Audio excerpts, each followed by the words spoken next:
Hi, welcome to our presentation. You had me at MERLOT, Become a MERLOT Peer Reviewer. I'm Kathy Swift. I am the MERLOT Grape Camp Manager and also the editor of the MERLOT Business Editorial Board. My colleague is Catherine Honig, and she's the Director of Editorial Boards and Professional Development Services. You can look at our bios if you want to find out a little bit more about us in detail. I'm sure you know that MERLOT is a co-sponsor of this conference. I don't know if you know a lot about MERLOT, so let's just take a few minutes and look at MERLOT so I can explain it to you. MERLOT actually is an acronym that stands for Multimedia Educational Resource for Learning and Online Teaching. So what is MERLOT? We're a number of things. One of them is that we're a collection of resources. These are teaching and learning resources across a wide variety of disciplines. When I looked this afternoon, there were 101,000 different materials in MERLOT. And as I said, it's across disciplines. But we're also a community, and we're a community of academically oriented people. Right now, I believe we have a membership of 199,000 people. That's worldwide. And you don't even have to be a MERLOT member to use the resources in MERLOT. Anybody can use them. MERLOT is unique. Somebody made a presentation not too long ago, and they referred to MERLOT as the mothership of OER. And I really love that term because we have been around actually since 1997. We really were the first organization that created a resource or a place for resources such as teaching resources and learning resources and the ability to find them for faculty and students worldwide. One of the unique things about MERLOT is our new Smart Search. Normally, when you come to a resource like this and you search for material, you can search or browse, and the resource will find materials in that category. So within MERLOT, you can enter a search term and look for something that that might be useful to you in your class. At that point, you're searching the MERLOT collection. But if you don't find what you need in the MERLOT collection, we want you to be happy and we want you to be able to find things. There's also a tab that you can click on, and that will search many of our partner libraries to find resources using that term that you have searched with. And we have a wide variety of libraries that we work with, from Achieving the Dream, OpenStax, MIT OCW, Open Washington, the World Digital Library, and even TED Talks. So MERLOT will actually search those other libraries and find resources for you in the search term that you used. But let's say that you don't even find things in the other libraries. Well, we can take you to the web, and we'll use that search term on the web. But it's not like searching Google. When we do the web search, our technology team developed an algorithm that will look for educational resources. So the materials that you'll find on the web all have to do with teaching. And again, we want you to find the materials that you're interested in, and we're going to help you do so. Another unique thing about MERLOT is that we have discipline editorial boards. Faculty are members of the editorial boards because of their interest in education and teaching. They want to participate in promoting their discipline, and they're really able and willing to do the work. So one of the responsibilities of our discipline editorial boards is to curate the collection. Anybody can add materials to MERLOT. And so it's the responsibility of the editorial boards to check what is added and to make sure that it's really an educational type of material. We only want educationally oriented materials in MERLOT. The editorial boards also make sure that if there are any new categories that are needed in their discipline to help people further their resource.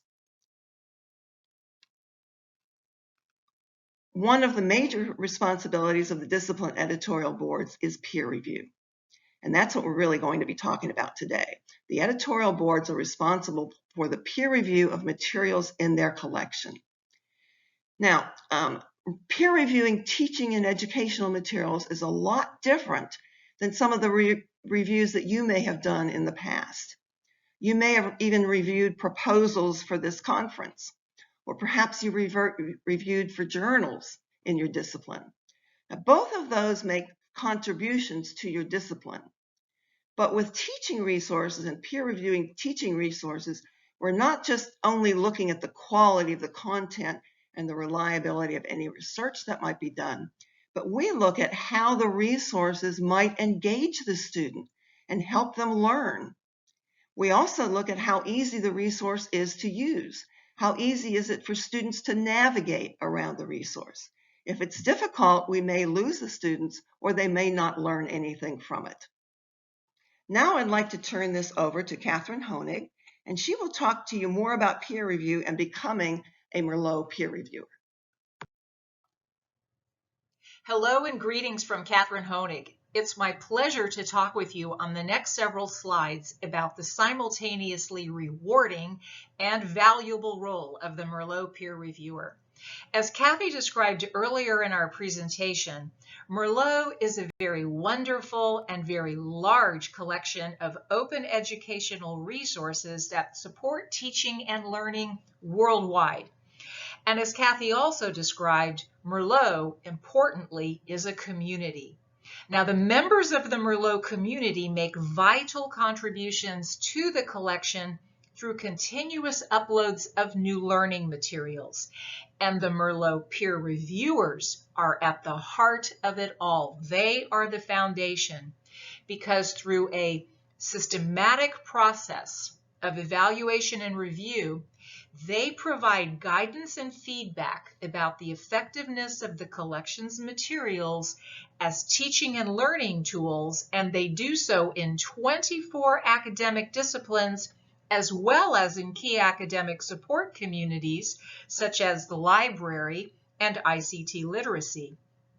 Now, the peer reviewers are also reviewing a very wide range of materials: open texts, animations and simulations, collections, assessment tools, videos, apps, and more.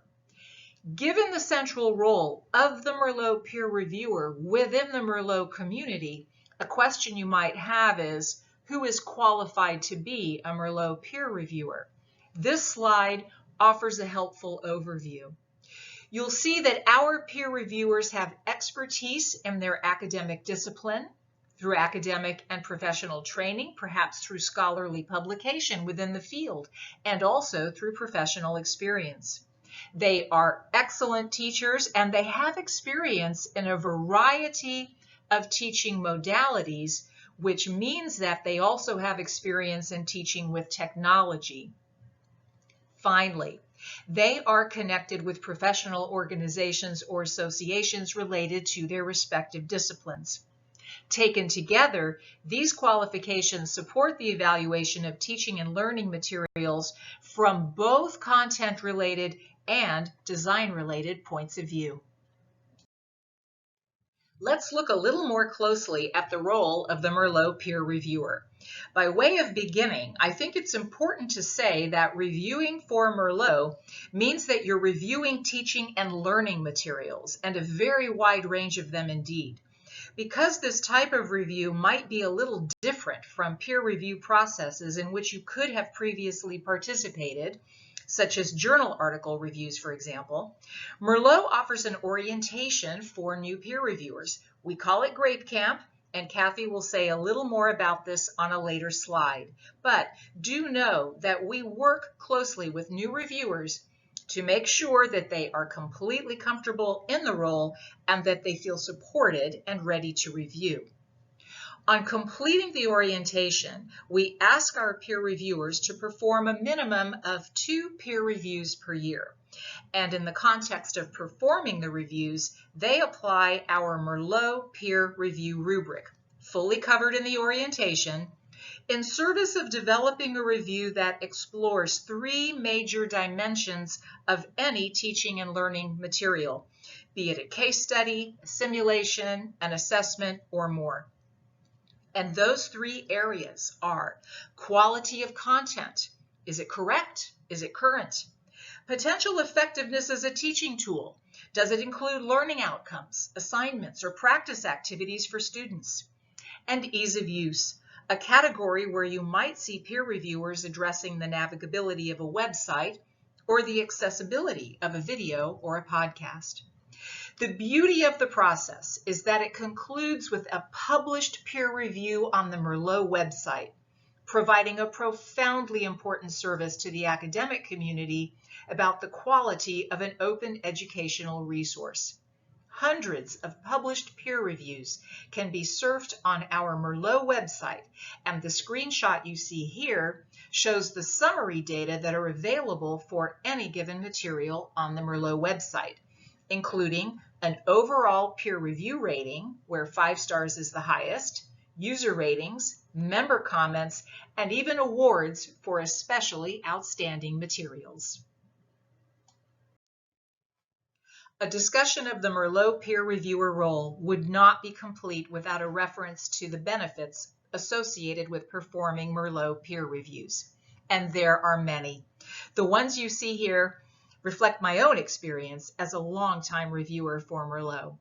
First, and at a big picture level, you're making a contribution to your discipline, to your field, and particularly from the point of view of its evolution with respect to teaching and learning with web-based components and augmentations, or teaching and learning online altogether. Also at the big picture level, this form of review contributes to supporting quality in the open educational resources area, and at a time when affordable learning solutions for students have never been more important. At a more personal level, perhaps, there also are professional development benefits. Grape Camp, the MERLOT peer review rubric, the opportunity to systematically examine and evaluate the quality of online teaching and learning materials. This is faculty development that is laser focused on teaching, learning, and technology. And you can get as involved as you like. For example, on completing at least 5 reviews, you have the opportunity to join an editorial board. And as an organization that truly values the professional contributions of its members, MERLOT acknowledges its peer reviewers with annual letters of appreciation, which can be incorporated into professional portfolios. Finally, our peer reviewer extraordinaire program, also annual, acknowledges the exceptional contribution of peer reviewers who develop at least 15 peer reviews in a year. Of course, it all starts with Grape Camp, and Kathy, our MERLOT Grape Camp manager, will take it from here. Hello again.